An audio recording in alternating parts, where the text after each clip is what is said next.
오늘이 이제 그 잃어버린 시리즈 마지막이라고 생각을 합니다. 그래서 다음 주부터는 새로운 말씀을 이제 잃어버린 걸 이제 다시 이제 우리가 잃어버리자 뭐 이런 걸 해도 좋겠고, 기도하는 가운데 여러분 준비하도록 그렇게 하겠습니다.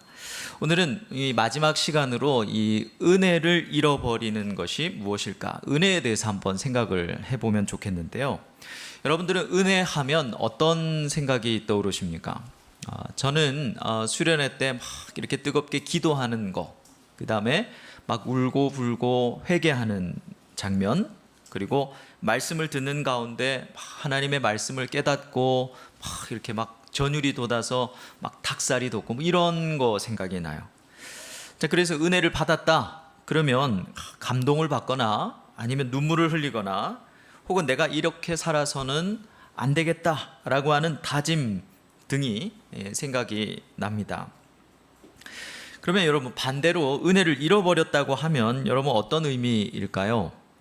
그것은 은혜를 받았을 때는 좋은데 시간이 지나면서 이런 뜨거운 감동이 사라지고 기도도 예배도 냉랭해지고 은혜를 잃어버렸다, 매사에 짜증만 나는 어떤 그런 모습일까요?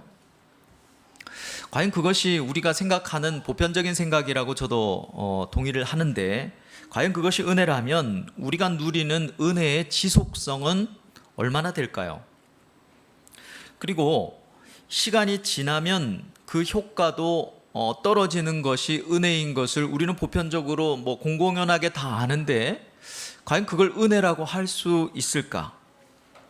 조금 더 원초적으로는 생각해 볼 것은, 과연 은혜란 받는 것일까? 라는 생각을 한번 해보고 싶습니다. 당연한 말씀이죠, 목사님. 성경에는 하나님이 은혜를 주신다라는 말이 얼마나 많은데요? 라고 이렇게 반문할지 모르겠습니다. 틀림없이 은혜는 받는 것이죠. 그러나 우리가 하나 놓치고 있는 것이 있어요. 은혜를 주십시오, 은혜는 받는 것이다, 다 좋아요. 거기에 시비를 걸려고 하는 것은 아니고, 우리가 한번 생각해 볼 것은 뭐냐면, 예수 그리스도의 십자가의 사건과 성령의 강림 사건 이후에는 성경이 은혜의 개념을 다르게 설명하고 있다는 사실입니다. 근데 이것은 놓쳐버리고 우리가 받는 어떤 감동, 또 감정적인 카타르시스, 이런 것들만을 우리가 은혜로 생각한다면 문제가 있다는 것이죠. 그래서 오늘은 우리가 성경이 말하는 이 은혜가 도대체 어떤 개념인지 생각해보고, 내게 주신 이 은혜의 본질을 새롭게 하는 시간이 됐으면 좋겠습니다. 은혜의 사전적 의미라고 하면 여러분 아시다시피 사람이나 신이 어떤 사람에게 베푸는 도움이나 고마운 일이라고 되어 있어요. 근데 언어적으로도 이 은혜가 원래 발음이 은혜가 아니라 은예죠. 은예. 발음이 조금 이상합니다만, 목사님 오늘 되게 센치하시네요 뭐 이렇게 말할 수 있겠습니다만, 처음부터 한번 생각을 해보자는 거죠. 성경은 과연 은혜를 뭐라고 이야기할까? 여러분 한번 답을 할 수 있겠습니까? 성경 66권은 전체가 은혜가 뭔가를 설명하고 있어요. 그런데 제가 말씀을 준비하면서, 그러면 신약이 열렸을 때 은혜를 뭐라고 말씀하시는 걸까? 그 첫 번째 은혜가 나오는 장면을 찾아봤더니 누가복음 1장 28절 말씀에 나왔습니다. 이게 신약에서 나오는 첫 번째 은혜의 개념이에요. 근데 이 장면은 어떤 내용인가 하면, 천사 가브리엘이 마리아에게 예수님이 잉태하셨다, 수태고지를 할 때 하셨던 말씀입니다. 우리 1장 28절을 같이 한번 읽어볼까요? 다 같이 시작. 그에게 들어가 이르되 주께서 너와 함께 하시도다 하니. 자, 여기서 이 은혜, 우리가 소위 말하는 이 헬라어에서 은혜하면 카리스죠. 카리스가 여러분 생각하면 카리스마잖아요. 아주 막 목사님 카리스마 있어, 뭐 임창정이 말하는 또 대사가 생각나는데 강단에서는 못하겠고, 근데 그런 것들이 하면 하나님 받는 것이다 뭐 이렇게 느껴지는데, 사실 여기서 이 은혜라는 이 말은 구약에서 우리가 너무 잘 아는 그 헤세드예요. 헤세드라는 말은 여러분 아시다시피 우리 한국말로는 정확하게 표현할 수 없는 단어라서 그냥 헤세드라고 한다고 그랬습니다. 가장 적당한 정의는 하나님이 자기 백성을 대하시는 방식, 이게 헤세드예요. 하나님이 자기 백성을 대하시는 방식, 그게 헤세드인데, 오늘 천사가 신약을 열면서 이 말하고 있는 은혜의 핵심이 뭡니까? 한마디로 말하면 주께서 함께 하시는 거예요. 은혜가 뭐냐? 주께서 함께 하시는 것입니다. 여러분, 이 대전제를 꼭 기억하십시오.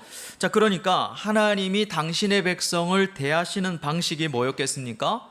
구구절절히 사랑이고 인애고 자비고 오래 참으심이고 긍휼이고 그랬겠죠. 근데 예수 그리스도의 십자가 사건을 이후에는, 신약에 와서는 이 헤세드가 어떻게 바뀌었냐면 하나님께서 우리와 함께 하시는 것이 된 거예요.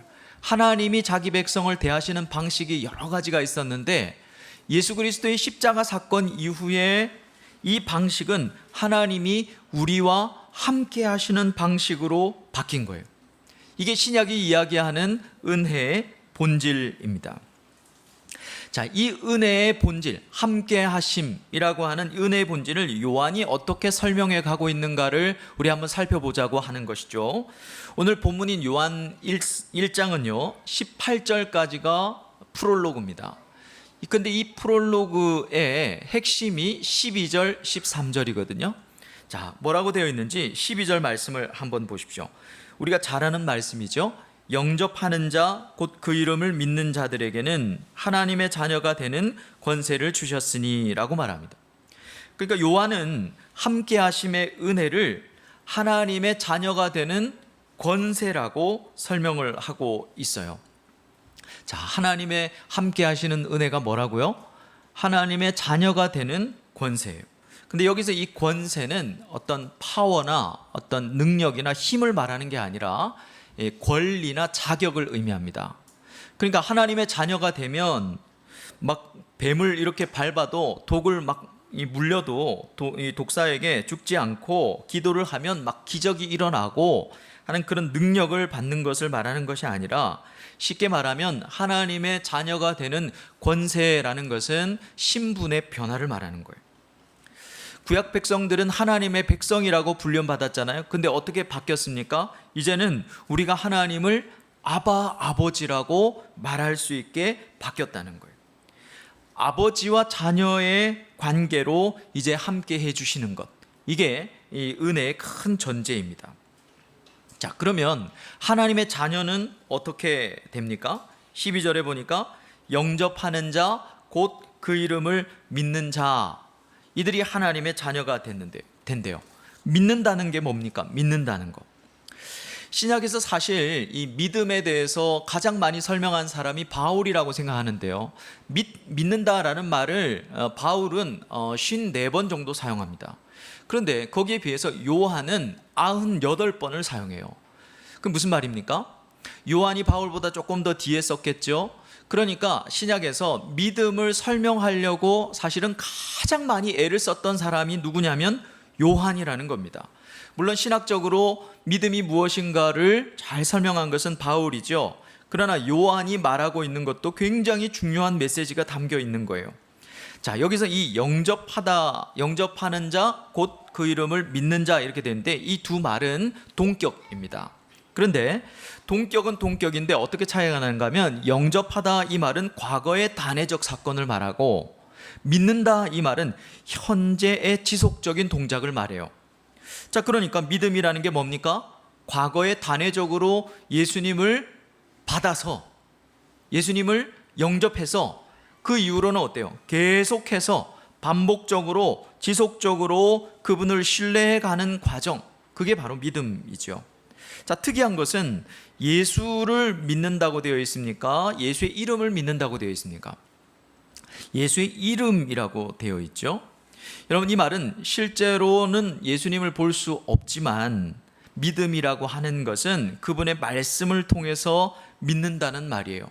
예수의 이름을 믿는다, 이 표현은요, 여러분 사실은 요한복음, 요한의 기록들에만 나옵니다. 자, 그러니까 요한이 굉장히 강조하고자 하는 내용이 아주 신학적이라는 거죠. 구체적으로는 이 요한복음에서 예수님이 나는 나다라고 하는 에고 에이미가 7번 씁니다. 그 7번 쓰였던 그 이름들이죠. 나는 생명의 떡이니라, 에고헤이미 이렇게 썼어요. 나는 세상의 빛이니라, 나는 부활이요 생명이니라 라고 등등히 하셨던 그분의 정체성을 믿는 것이 신뢰에 가는 과정이 믿음인데, 그게 바로 예수의 이름을 믿는다라는 뜻입니다. 자, 주의할 점은 13절이에요. 13절을 같이 읽어봅시다. 13절 시작. 이는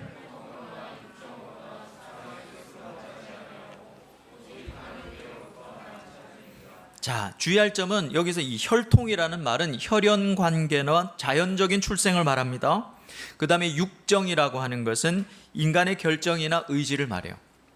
그 다음에 사람의 뜻이라고 되어 있죠. 이것은 남자, 남편의 결정 이런 뜻입니다. 무슨 말이냐면 믿는 것은 자연적인 출생으로 안 된다는 거예요.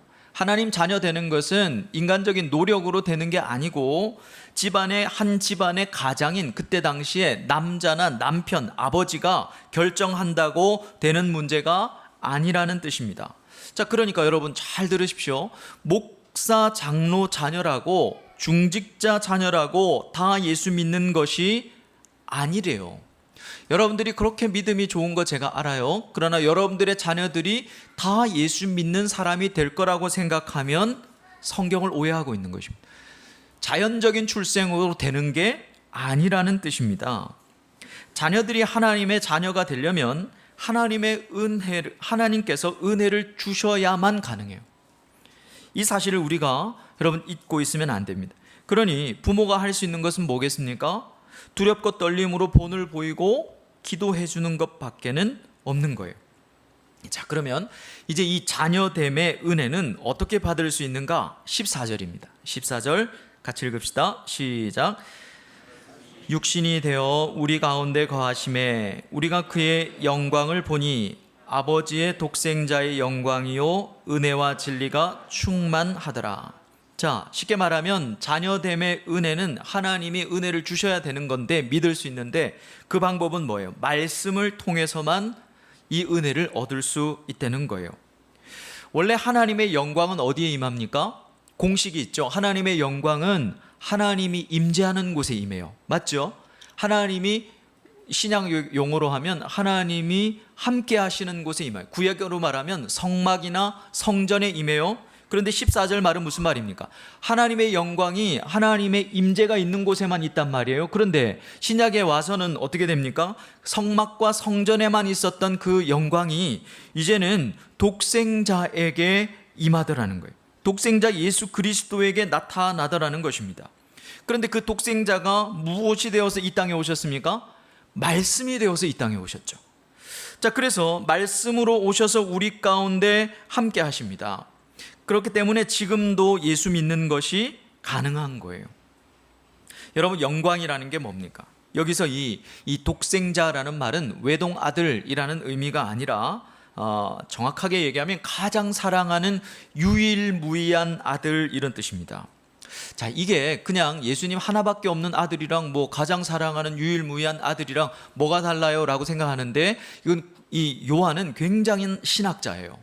그래서 구약과 이 예수님의 그 구원의 원리를 잘 설명하고 있는데 정말로 놀랍습니다. 무슨 말인가 하면 아브라함을 생각해 봐요. 요한에게는 구약의 상황이 다 지금 머리에 들어가 있는 거죠. 아브라함에게는 아들이 둘이 있었습니다. 이스마엘이 있었고 이삭이 있었어요. 그런데 하나님이 영광을 받으신 것은 누구를 통해서만? 이스마엘이 아니라 그의 독자 사랑하는 아들 이삭이라고 얘기하죠. 이삭을 통해서만 영광을 받습니다. 자, 그처럼 지금도 말씀이 되어 오신 독생자를 통해서만 하나님은 영광을 받아요. 그 얘기를 하고 있는 거죠. 하나님의 영광은요, 대단한 우리가 업적을 이루거나 대단한 헌신을 통해서 드러나는 것이 아닙니다. 오늘날 그리스도인들은 하나님의 영광을 너무 세상적으로 생각하고 인본주의적으로 생각을 해요. 내가 하버드에 들어가면 하나님의 영광을 받으신 거고, 또 뭔가 이렇게 대단한 일을 이루면 하나님이 영광을 받으신 거라고 생각을 합니다. 그런데 하나님은 그런 너저분한 영광이 필요 없어요. 그분은 영광으로 꽉 차신 분이에요. 그러니까 우리가 뭐 서울대를 들어가서 아니면 뭐 세상에서 제일 예쁜 아내를 얻어서 남편을 얻어서 하나님께 영광을 돌린다. 그런 영광은 하나님은 필요가 없으시다는 거. 오히려 하나님은 어떻게 영광을 얻으십니까? 평범한 우리의 일상에서 말씀이 되어 오신 독생자와 우리가 친밀한 교제를 누릴 때, 그때 하나님은 영광을 받으시는 거예요. 영광이 드러나는 거예요. 그냥 아무것도 할 일이 없지만 오늘 하루 시작하기 전에 하나님 말씀 큐티해야지 하고 일상에서 하나님 말씀이 되어 오신 예수 그리스도를 묵상하기 시작할 때, 여러분 오히려 내가 뭐 유엔 대사가 되고 하버드에 가고 이것보다 훨씬 더 큰 영광을 그 자리에서 얻고 계신다는 거예요. 여러분, 이 영광이 무엇입니까? 우리가 하나님이 가장 사랑하시는 유일무이한 자녀가 되는 거예요. 최고의 영광은 하나님의 자녀가 말씀을 통해서 하나님과 깊은 사귐을 갖는 것입니다. 여러분, 우리가 예수님처럼 될 때, 예수님처럼 행동할 때 하나님이 예수님을 통해서 가장 큰 영광을 받으셨잖아요. 그것처럼 우리도 예수님처럼 행동할 때 가장 큰 영광을 받으신대요. 요한은 이 영광을 14절 끝에 보십시오. 드디어 뭐라고 얘기하는가 하면 은혜와 진리라고 선포합니다. 왜 은혜라고 하지? 왜 또 진리라는 개념을 포함시켰을까요? 여기에도 여러분 아주 기가 막힌 이유가 있습니다. 아까 은혜의 본질이 뭐라 그랬죠? 주께서 함께 하심이라 그랬어요. 은혜는 주께서 함께 하시는 겁니다. 어떻게 함께 하십니까?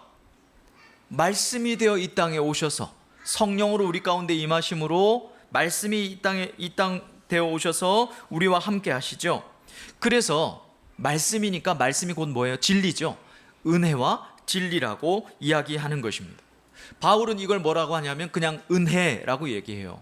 그런데 요한은 그걸 더 정확하게 뭐라 그러냐면 은혜와 진리라고 얘기합니다. 여러분, 이것도 그냥 수고로 딱 이해를 하시면 좋아요. 아, 요한은 은혜를 은혜라고 하지 않고 은혜와 진리라고 하는구나. 왜? 이걸 이제 설명을 할 건데요. 여러분 잘 들어야 됩니다. 만약에 잘 모르겠다 그러면 한 번 더 나중에 꼭 들어보시기를 바라요. 자, 이 표현이 왜 요한은 지금 은혜와 진리라고 얘기하는가? 이것은 구약의 배경을 갖고 설명하는 것입니다. 이것이 구약 구속사를 한마디로 정의하는 말이에요. 이 말씀은 사실 출애굽기 34장을 배경으로 하고 있습니다. 자, 출애굽기 34장은 어떤 내용인가 하면 이스라엘 백성들이 모세가 시내산에 올라갔을 때 이 금송아지 우상을 섬기는 죄를 범하잖아요.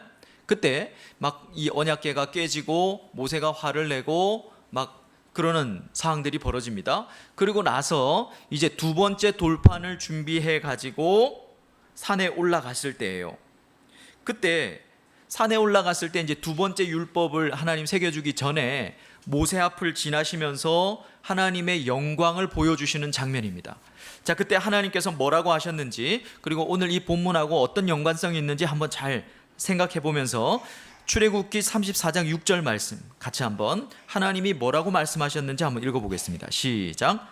여호와께서 그의 앞으로 지나시며 자비롭고 은혜롭고 노하기를 더디하고 인자와 진실이 많은 하나님이라. 자, 여기에서 하나님이 당신을 뭐라고 소개하십니까? 영광을 보여주시면서 인자와 진실이 많은 하나님이라 이렇게 얘기하죠. 여기서 인자와 진실이 오늘 요한이 말하고 있는 은혜와 진리입니다.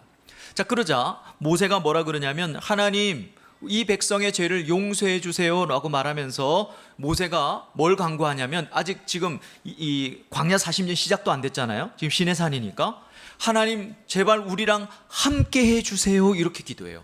간절하게 함께 해주세요 라고 기도할 때 하나님께서 뭐라고 말씀하셨는지 한번 보겠습니다. 출애굽기 34장 10절 다 같이 시작.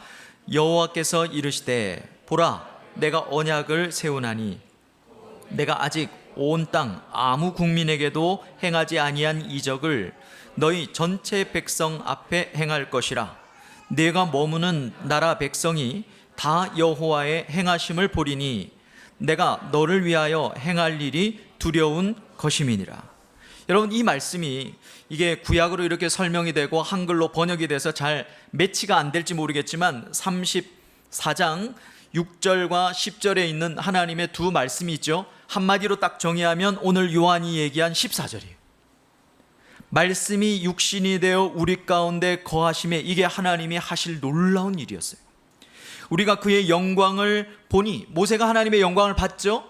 요한이 하나님의 영광을 보니 아버지의 독생자의 영광. 왜 아버지라는 개념이 나온지 아시겠죠? 하나님이 하실 놀라운 일은 이 하나님의 백성을 자기 자녀로 삼는 일이었어요. 이 독생자의 영광이요, 그 다음 뭐예요? 은혜와 진리가 충만하더라. 하나님이 말씀하셨던 그 인자와 진실이 충만하더라. 이 무슨 말이냐면 출애굽기 34장에서 약속하셨던 하나님의 그 언약이 성취되었다, 이 말이 14절 한 절에 탁 들어가 있는 것이죠. 얼마나 놀랍습니까? 여러분, 은혜가 무엇입니까? 은혜는 그저 감동을 받거나 뭔가를 깨닫거나 하는 것이 아닙니다. 카타르시스를 경험하거나 눈물을 흘리는 것도 아닙니다. 은혜는 영원히 우리와 함께 하시겠다고 하신 그 약속이 성취되는 거예요. 그것도 아버지와 자녀라고 하는 이 상상할 수 없는 영광스러운 관계로 말입니다. 그 결과 여러분, 우리의 삶에 은혜와 진리가 충만하게 되는 거예요. 인자와 진실이 충만하다 하셨던 그 하나님이 우리의 삶 가운데 충만하게 된 거예요. 지금 요한은 요한복음 1장을요 감격에 겨워서 막 벌렁벌렁거리면서 막 얘기했을 거예요. 여러분, 은혜만 있어도 안 돼요. 진리만 있어도 안 됩니다. 왜 그렇습니까? 독생자가 이 땅에 진리로 오셔서 우리와 함께 하시기 때문에 그래요. 그런데 오늘날 성도들은 그저 감동받고 눈물 흘리는 것 정도를 은혜라고 생각하고 있으니 여러분, 은혜를 잃어버린 것이라고 할 수 있지 않겠습니까? 하나님의 영광은 이 은혜와 진리가 충만할 때 드러납니다. 교회도 마찬가지예요. 어떤 교회가 하나님께 영광을 돌리겠습니까?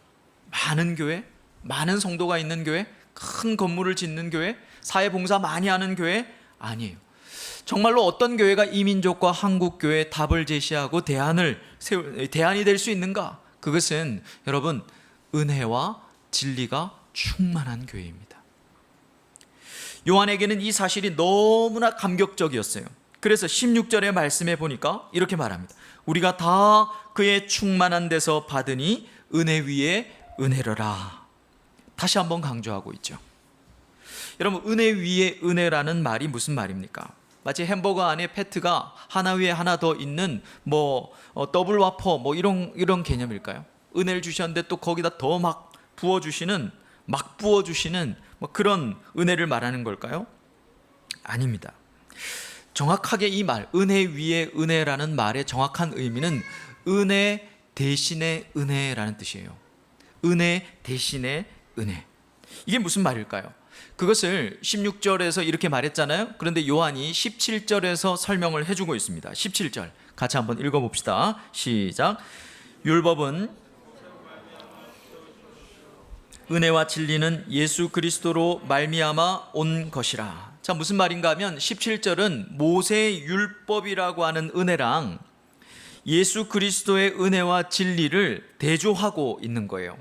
과거에 모세의 율법도 뭐라는 겁니까? 은혜였다는 거예요. 그러나 이제는 그것과는 비교도 안 되는 완전하고 최종적이고 충만한 은혜가 예수님을 통해서 주어졌다는 것입니다.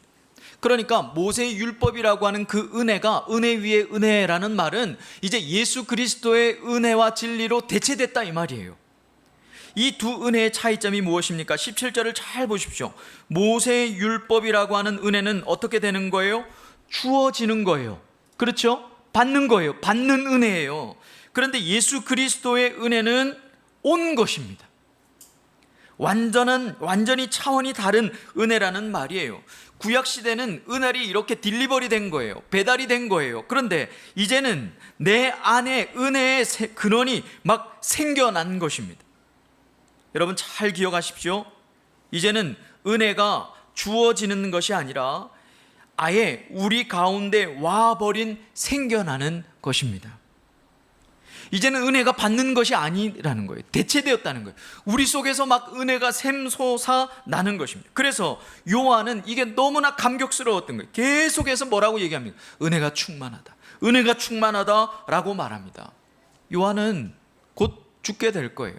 그렇게 은혜가 충만했던 수많은 사도들이 십자가에 거꾸로 못 박혀지고 톱으로 쓸려 죽고 그랬어요. 짐승밥이 되고, 그런데 충만하다 했던 이유가 여기에 있는 것입니다. 하지만 오늘날 우리는 어떻습니까? 여전히 주어지는 은혜를 사모하고 살고 있지는 않습니까? 여러분, 우리가 은혜를 사모하는 것은 절대 나쁜 게 아니에요. 그러나 우리가 이미 은혜가 우리에게는 와 버린 개념이라고 하는 사실을 잊으면 안 된다는 거예요. 얼마나 많은 사람들이 은혜가 떨어져서, 은혜를 못 받아서 라는 말을 합니까? 아직도 혹시 구약의 은혜를 기다리고 있는 것 아닙니까? 그러니 은혜를 잃어버린 교회라고 할 수 있을 것입니다. 은혜는 이미 우리에게 버렸다는 사실을 잊으면 안 돼요. 이 와버린 은혜는 진리와 함께 역사합니다. 저는 이번 주에 이 말씀을 공부하고 준비하다가 계속 한 가요가 떠올랐어요. 뭐 짐작하실 분 있겠죠. 여러분, 은혜가 뭐지 하면 이 무시로를 기억하십시오. 이미 와버린 은혜인데, 이 구절만 생각하십시오. 왜 이렇게 은혜가 안 되지? 왜 이렇게 짜증나지? 라고 할 때 은혜가 떨어져서 그래. 무슨 말인지 심정적으로 우리 이해해요. 그 단어 써도 돼요. 그러나 여러분, 우리가 꼭 은혜가 뭐지? 다시 한번 나를 추스릴 때 생각해야 될 것은, 나는 이 은혜를 받아야 사는 사람이 아니라 우리는 이미 너무나 큰 은혜 속에 잠겨서 살아가고 있다는 사실을 잊으면 안 된다는 것입니다. 거기서부터 출발해야 하는 거예요. 말씀이 되신 독생자께서 우리와 함께 하시기 때문에요, 우리도 주님처럼 똑같은 자녀됨의 은혜를 누리는 것입니다. 예수님에게는 은혜가 충만하셨죠. 가장 사랑하시는 유일무이한 아들이셨기 때문에 그렇습니다. 여러분, 맞죠? 그런데 그분이 말씀이 되어서 우리 가운데 오셨고, 그 말씀을 우리가 억셉하면서 영접하면서 그 독생자, 가장 사랑하시는 유일무이한 아들이 우리 속에 쑥 들어와 버리신 거예요. 그러므로 이 말씀으로 우리가 하나님 앞에 묵상하고 나갈 때 우리도 예수님처럼, 독생자처럼 똑같은 은혜를 누리게 되는 것입니다. 여러분, 이 큰 은혜를 잊으면 안 돼요. 이미 와버린 이 은혜의 권세로 여러분 살고 있습니까? 은혜가 바로 우리의 정체성입니다. 은혜가 우리의 삶의 방식이고요, 세상에 드러내야 하는 영광이라는 것입니다. 여러분, 우리는 세상에 뭘 드러내야 될까요? 예수 믿는 사람 정말로 복받아서 잘 되고, 땅 사면 땅값이 올라가고, 집 팔면 집값이 떨어지고, 애들이 다 잘 되고 건강하고 무병장수하고, 이런 것 드러내서 하나님께 영광을 돌리려고 한다면, 여러분, 그것은 바알세부를 믿는 거랑 다를 게 없죠. 이세벨을 섬기는 거랑 다를 것이 없습니다. 그래서 여러분, 베드로는요, 베드로 전서를 마무리하면서 5장에서 마지막으로 모든 연령대의 성도들에게 한 단어로, 한 문장으로 권면을 해요. 그게 뭐냐면 은혜에 굳게 서라입니다. 은혜에 굳게 서라, 이 권면을 하고 있어요. 왜? 베드로가 가만히 보니까 성도들이 살아가면서 자꾸만 은혜를 잃어버리더라는 겁니다. 꼭 우리처럼 자꾸 잃어버리더라는 거예요. 왜요? 베드로가 보니까 고난 때문이었어요. 하나님의 백성이 은혜 가운데 잠겨서 살아가는 것이 당연함에도 불구하고 살아가면서 자꾸만 은혜를 잃어버리는 거예요.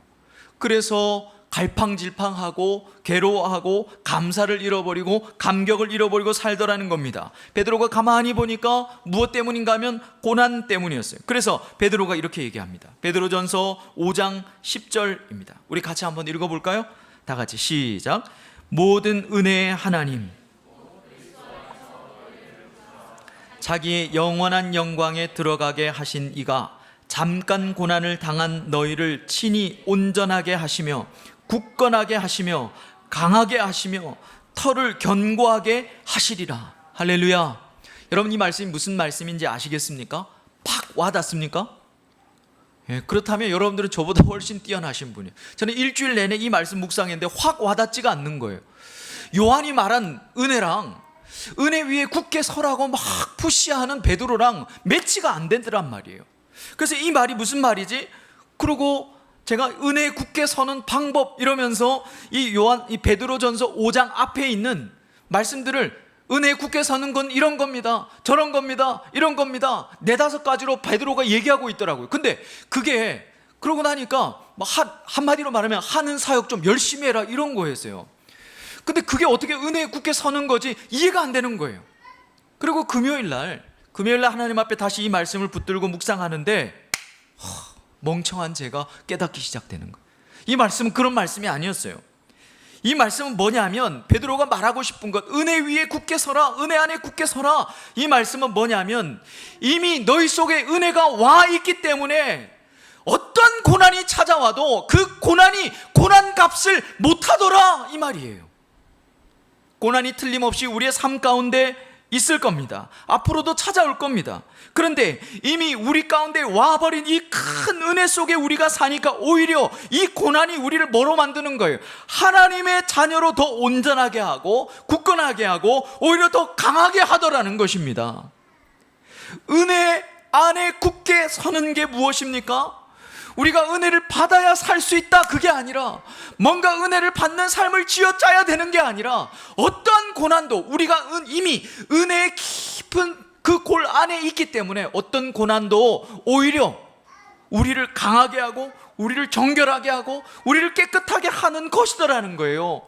그게 바로 은혜의 굳게에 서 있다는 개념입니다. 어떠한 고난도요 은혜 때문에 힘을 발휘하지 못하더라. 그러니 성도들아 하나님의 은혜를 기억하라는 거예요. 너희들이 어떻게 살아가고 있는가를 기억하라는 것입니다. 사랑하는 성도 여러분, 우리는 은혜를 받아야 사는 사람들이 아니에요. 우리는 구약의 백성들처럼 은혜를 받아야만 사는 사람들이 아니라 이미 놀라우신 그 은혜가 우리에게 와버린 거예요. 아무리 우리가 영적으로 갈급하다 할지라도 우리의 삶의 본체는요 이 은혜 속에 그냥 잠겨서 살아가는 사람들인 것입니다. 어찌 은혜가 떨어졌다는 말을 할 수 있겠습니까? 어찌 은혜가 필요하다는 말을 할 수 있겠습니까? 심정적으로 우리가 그런 얘기가 무슨 의미인지는 알죠. 그러나 여러분 우리는 이미 와버린 은혜, 우리 속에 이렇게 온 게 아니라 이 은혜가 우리 속에 오셔서 예수 그리스도가 머리 되셔서 우리를 지체 삼아서 큰 은혜라고 하는 이런 어떤 이 풀 속에 우리가 그냥 허우적거리면서 살아가는 거예요. 일상이 무료할 수 있습니다. 내 인생에 왜 이렇게 힘든 일이 많지? 나는 삼류야 라고 하면서 우리를 자책하는 수많은 고난들이 올 거예요. 그러나 그 고난들은요 우리로 하여금 오히려 더 강하게 하고 털을 견고하게 하고 굳건하게 하고 온전하게 하는 역할을 할 뿐이래요. 이게 바로 여러분 우리에게 와버린 은혜입니다. 이 은혜로 고난을 이겨야 합니다. 은혜로 고난을 해석해야 되는 것이죠. 말씀을 정리하겠습니다. 은혜의 본질이 바뀌었습니다. 하나님 은혜 주십시오. 은혜가 필요해요. 여러분 우리는 여전히 그렇게 기도하면서 살아야 됩니다. 은혜를 갈급하고 살아야 돼요. 왜? 은혜가 아예 필요 없는 사람들도 너무 많아요. 예수 믿는 사람 가운데 은혜가 내가 살아가는데 굳이 필요 없는 사람들도 많거든요. 그러므로 우리는 은혜를 구하면서 살아야 합니다. 그러나 은혜의 본질이 바뀌었다는 사실을 기억해야 합니다. 예수 그리스도의 대속적인 죽음과 성령의 내주하심으로 은혜는 더 이상 받는 것이 아니라 와버려서 함께 하시는 것이 되었습니다. 우리는 그것인 은혜 안에 사는 거예요. 여러분 은혜 안에 살고 계신 것입니다. 여러분의 직장이 변변치 않습니까? 여러분들의 삶이 무기력합니까? 여러분들의 앞에 진로가 그냥 아무것도 보이지 않습니까? 그러나 우리는 은혜 안에 사는 것입니다. 이것을 성경은 하나님의 자녀가 된 권세라고 얘기하고 있고 말씀이 되신 독생자와 함께하는 영광이라고 말합니다. 그래서 요한은 은혜와 진리가 충만하다고 감격하는 거예요. 은혜는 하나님이 영원히 우리와 함께 하시겠다고 하셨던 그 모세의 언약이 성취된 것입니다. 그러므로 더 이상 구약의 은혜만을 갈구하지 말고 여러분 우리가 시각을 바꿔서 은혜 안에 굳게 서는 인생이 되어야겠습니다. 어떠한 고난도 힘을 발휘할 수 없을 거예요. 오히려 나를 죽일 것 같이 덤비는 그런 고난들이 오히려 유익이 되어 버릴 만큼 우리는 그 크신 은혜 안에 살고 있습니다. 이것이 오늘 우리가 회복해야 할 와버린 은혜입니다. 이 은혜를 잊지 말고 여러분 말씀으로 은혜 안에, 은혜 한복판에, 그 가운데 굳게 서는 저와 여러분 되시기를 주의 이름으로 축원합니다.